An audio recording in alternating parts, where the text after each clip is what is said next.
Intermediate second ఇయర్లో పద్యభాగంలో రెండవ lesson ఈరోజు మనం చెప్పుకుంటున్నాం. విక్రమాంకస్య ఔదర్యం అంటే విక్రమాదిత్యుని యొక్క గొప్పతనం. ఈ పాఠ్యభాగాన్ని మనకు బిలహన అనేటువంటి కవి రచించడం జరిగింది. తాను రచించినటువంటి గ్రంథము విక్రమాంక దేవచరితం. విక్రమాంక దేవచరితం అనే గ్రంథం నుండి ఈ పాఠ్యభాగాన్ని తీసుకోవడం జరిగింది. మనకు ఈ పాఠ్యభాగాన్ని బిలహన మహాకవి చెప్తున్నాడు. వినండి, చదువుతూ చెప్తాను. రాజా అహవల్లభ భారతస్య దక్షిణ ప్రాంతస్థితం కర్ణాటక దేశే పాలయతి స్మ. రాజు అనేవాడు అహవల్లభుడు కర్ణాటక రాజ్యము అనేటువంటిది దక్షిణ భారతదేశంలో ఉంది. ఆ రాజ్యాన్ని ఆ రాజు పరిపాలిస్తున్నాడు. తస్యాహ సోమదేవః విక్రమాదిత్యః జయసింహః ఇత్యాయః త్రయః పుత్రః ఆసన్. ఈ అహవల్లభుడు అనే రాజుకి ముగ్గురు కుమారులు కలరు. పెద్ద కుమారుని పేరు సోమదేవుడు, రెండవ కుమారుని పేరు విక్రమాదిత్యుడు, మూడవ కుమారుని పేరు జయసింహుడు. ఏతేషు ద్వితీయ పుత్ర విక్రమాదిత్య. వారిలో రెండవ కుమారుడు విక్రమాదిత్యుడు. శాస్త్రాదిషు సర్వేషు విద్యాసు ప్రవీణ్యం ప్రాప్తవాన్. అంతేకాకుండా అతడు శాస్త్రాలలో మరియు విద్యలలో మరియు నైపుణ్యం కలిగినటువంటి తెలివిగల కుమారుడు ఎవరైతే ఉన్నాడో అతడే విక్రమాదిత్యుడు. మరి ఆ విక్రమాదిత్యుడు అనేటువంటి వాడు తన తండ్రి అయినటువంటి అహవల్లభుడు ఈ విధంగా తనతో పలుకుతున్నాడు. సమరోత్సవేషు తస్య అనిర్వచనీయం ఉత్కంఠమితి. మరి సమారోపేషు అంటే యుద్ధం జరుగుతున్నటువంటి సమయంలో కూడా చాలా ఘోరమైనటువంటి ఆ యుద్ధం కొనసాగుతున్నది. ఆ యుద్ధంలో గొప్పదైనటువంటి విరోచితంగా పోరాడినటువంటి వాడు ఎవరు అంటే అహవల్లభుడు. రాజకార్య నిర్వహణోన అనుపం దీక్ష్యం అవలోక్య. కాబట్టి అహవల్లభుడు ఏం చేసినాడు? రాజుగా నిర్వర్తించవలసిన కార్యక్రమాల గురించి ఆలోచించడాడు. యత్యాహం రాజా భవతి తరిహి రాజమిదమితి అవేయుక్తం నా కోపి సమర్థ భవితతి.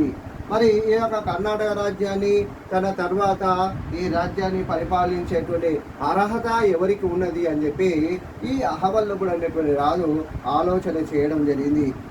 విచిత్వ అహవల్లభ విక్రమాదిత్య యవరాజ్యే అభిషేక్తుం ఏచ్చేత్. అప్పుడేం చేసిన అహవల్లభుడు విక్రమాదిత్యుడిని ఈ కర్ణాటక రాజ్యానికి రాజుగా చేయాలని చెప్పి ఆలోచన చేయడము జరిగింది. ఎవరు? అహవల్లభుడు. అనుపదమేవ తమ భూయ స్వవిబాలశం ఉక్త్వా తదార్థం సన్నద్ధో భవిష్యతి అకాతయతు. అప్పుడు ఏం చేసినాడు? ఈ విక్రమాదిత్యుడిని రాజుగా చేయాలని చెప్పి నిర్ణయించుకున్నటువంటి తన తండ్రి కావలసినటువంటి పట్టాభిషేకానికి కావలసినటువంటి కార్యక్రమాలను మొదలు పెట్టండి అని చెప్పి ఆజ్ఞాపించడం జరిగింది. కింటు జ్యేష్ఠ సోమదేవ ఏవ తదార్థం అర్హి ఇది తత్ర. మరి అప్పుడు అహవల్లభునితో విక్రమాదిత్యుడు ఈ విధంగా వెళ్ళినాడు.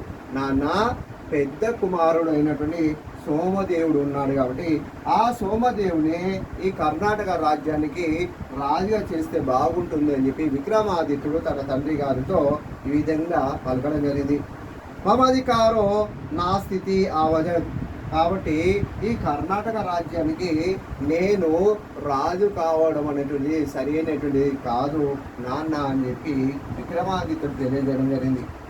విక్రమాదిత్య అపిచ జ్యేష్ఠపుత్రం విహాయ భవాన్ మమ అభిషేక్త ఇది చేత్ అస్మాకం. మరి ఈ విక్రమాదిత్యుడు సోమదత్తుని గురించి తన తండ్రి గారికి చెప్తే తన తండ్రి మాత్రము ఎక్కువ ప్రేమను ఎవరిపైన? విక్రమాదిత్యుని పైన కలిగి ఉండడం జరిగింది. ఎందుకు కలిగి ఉన్నాడంటే విక్రమాదిత్యుడు చదువుకున్నవాడు, తెలియగలిగినవాడు, నైపుణ్యం కలిగిన వాడు కాబట్టి అహవల్లభుడు తన యొక్క మనసును విక్రమాదిత్యుని పైనే కేంద్రీకరించి ఉన్నది. అలా కేంద్రీకరించినటువంటి తన తండ్రి ఏం చేసినాడు?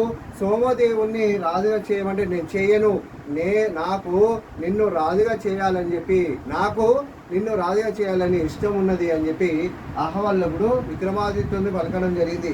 అప్పుడు లోకో చ జనః మాం పరిహాసయంతి. ఒకవేళ కనుక నాన్న నీవు నన్ను కనుక రాజు చేసినట్లయితే ఈ కర్ణాటక రాజ్యానికి ప్రజలందరూ కూడా నన్ను అసహించుకుంటారు, అవహేళన చేస్తారు, అవమానం చేస్తారు. ఎందుకు అవమానం చేస్తారు అని చెప్తున్నాను అంటే, పెద్ద కుమారుడు ఉండగా నన్ను ఈ రాజ్యానికి రాజు చేస్తే అందరూ నన్ను ద్వేషిస్తారు. పెద్ద కుమారు అంటే నీ యొక్క అన్న ఉండగా నువ్వు రాజు అయ్యేటువంటి విధానం సరైనది కాదు అని చెప్పి ద్వేషిస్తారు. నన్ను ద్వేషించిన తర్వాత ఎటువంటి రాజు ఈ విధంగా పని చేస్తున్నాడని చెప్పి నిన్ను కూడా ద్వేషిస్తారు నాన్న అని చెప్పి చెప్పబడింది. చెప్తున్నాడు, రాజధర్మానుసారేణ భవాన్ మహారాజ పదం ఇది అలంకరోతు. కాబట్టి ఏం చేసిన అహవల్లభుడు రాజధర్మం అంటే రాజుగా కావలసినటువంటి గుణములన్నీ నీకే ఉన్నాయి, ఎవరో విక్రమాదిత్యునికే ఉన్నాయి అని చెప్పి తండ్రి అయినటువంటి అహవల్లభుడు తెలియజేస్తున్నాడు. అతనిని బతిమలాడుతున్నాడు. భవతి మమ జ్యేష్ఠ భ్రాత యువరాజస్థానం ఇది అరోహతు. నాన్న మన యొక్క జ్యేష్ఠ భ్రాత అంటే ఎవరు? పెద్ద కుమారుడు. పెద్ద కుమారుడు మాత్రమే యువరాజుగా అయ్యేటువంటి అర్హత ఉంది నాన్న అని విక్రమాదిత్యుడు అహవల్లభుతో పలికినాడు. అహం తు భవంతౌ ద్వౌ అనుసూత్యః శాసనస్య సర్వవిధం కార్యం ఉద్భవామి ఇది సుస్పష్టం పితరో చేతి విక్రమాదిత్యః.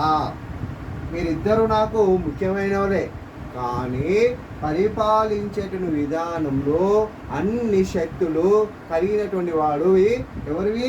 నీవే, విక్రమాదిత్యునే. కానీ సోమదేవుడు ఆ శక్తులు అతనికి లేవు, కాబట్టి నువ్వు దానికి అర్హత కలిగిన వాడివి అని చెప్పి అహవల్లభుడు విక్రమాదిత్యునితో ఈ విధంగా పలికినాడు.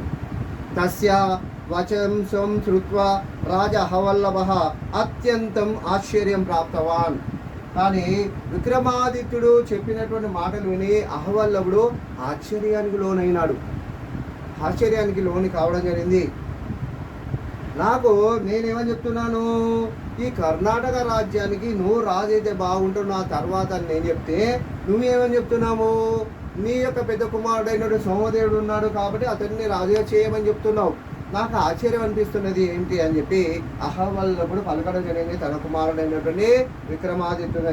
తస్య ధర్మ జ్ఞాతుం వీక్ష్య చకితః అభవత్ అయం అస్మాకం వంశభూషః ఇది. ఏం చెప్పినాడు అహవల్లభుడు విక్రమాదిత్యుడి? నానా, ఈ సోమదేవుని వల్ల వంశం అనేది, మన వంశము అనేటిది గొప్ప పేరు తెచ్చుకోలేకపోతుంది. ఎందుకంటే అతను తెలియగలవాడు కాదు, కాబట్టి నువ్వు తెలియగలవాడే కాబట్టి మన యొక్క వంశం అభివృద్ధి చెందాలి అంటే ఆ రాజ్యానికి రాజుగా ఎవరు కావాలి? నీవే కావాలి అని చెప్పి అహవల్లభుడు విక్రమాదిత్యుడిని కోరడం జరిగింది. మహంతం ఆనందం అవప్రోతః తత్ ఉదారశీలి విక్రమాదిత్య. కాబట్టి నీవు ఎటువంటి వాడివి అంటే ఉదారశీలం అంటే ఉదారమైనటువంటి వారంటే లేనటువంటి వారంటే వారికి చెప్పడము, లేని ఎవరైతే కష్టపడుతున్నారంటే వారిని సక్రమంగా చూడడము, వారికి వచ్చినటువంటి బాధలను పోగొట్టడం అనేటువంటి గొప్ప అనేటువంటి గుణం నీకుంది. కానీ నీ అన్నగారైనటువంటి సోమదేవునికి ఆ గుణము లేదు. కాబట్టి జ్యేష్ఠ భ్రాతః సోమదేవస్య సమర్థయామపి పిత్రో విషాదీకృత్వః తాం యువరాజః అకరయతు. కాబట్టి ఏం చేసినాడు అహవల్లభుడు విక్రమాదిత్యునితో చెప్తున్నాడు, ఏమని? సోమదేవుడు ఈ రాజ్యానికి సరి అయినటువంటి అర్హత కలిగినటువంటి వాడు కాదు, కాబట్టి నీవే ఈ రాజ్యాన్ని అర్హత కలిగిన వాడు. కాకపోతే నేను ఒక పని చేస్తాను, ఏమిటంటే నేను ప్రజల సమక్షంలో సోమదేవుని ఈ కర్ణాటక రాజ్యానికి రాజుగా చేస్తాను ప్రజల సమక్షంలో. ఎందుకంటే ప్రజల సమక్షంలో సోమదేవుడు పెద్దవాడు కాబట్టి కర్ణాటక రాజ్యానికి రాజు చేసినని ప్రజలు అనుకుంటారు. కానీ ఆ పక్కన ఉండి కావలసినటువంటి కార్యక్రమాలను అన్నిటి కూడా నిర్వర్తించవలసిన బాధ్యత నీకే ఉంటుంది అని చెప్పి ఆ అహవల్లభుడు తన కుమారుని విక్రమాదిత్యుని చెప్పడం. అప్పుడు యువరాజ మితి అకారేత్ ఏం లాం ప్రతి దీయమాన రాజ్య పదమితి అవిగణ్య రాజధర్మ క్రోధ. కాబట్టి రాజుగా ఉండాల్సిన ధర్మాన్ని నేను నిర్వర్తిస్తాను, కానీ రాజు మాత్రము సోమదేవుడే ఉండాలి. వైయక్తిక చరితాంన కదపి యోగ ఇది చింతశీల విక్రమాదిత్య ఔదర్యమితి ప్రకటితవాన్. కాబట్టి చాలా దూరం ఆలోచించినటువంటి విక్రమాదిత్యుడు ఈ రాజ్యానికి సోమదేవుడే రాజైతే బాగుంటుంది అని చెప్పి రాజ్యాన్ని అతను వదులుకొని తన యొక్క ఔదార్యాన్ని తెలియజేయడము జరిగింది. ఏవం కవి విలనః అస్మిన్ పాఠభాగే రాజ్యాధికార విశేషే విక్రమాదిత్య ఔదార్యమిది అవర్ణితం అని ముగింపుగా చెప్పవచ్చును. ఈ పాఠము వీక్షించండి, లైక్ చేయండి, షేర్ చేయండి, మా ఛానల్ని సబ్స్క్రైబ్ చేసుకోండి. ఏవైనా అనుమానాలు ఉంటే మీరు కామెంట్ రూపంలో మాకు పంపించండి. वीडियोस बनाने हैं, फिल्मोरा है ना।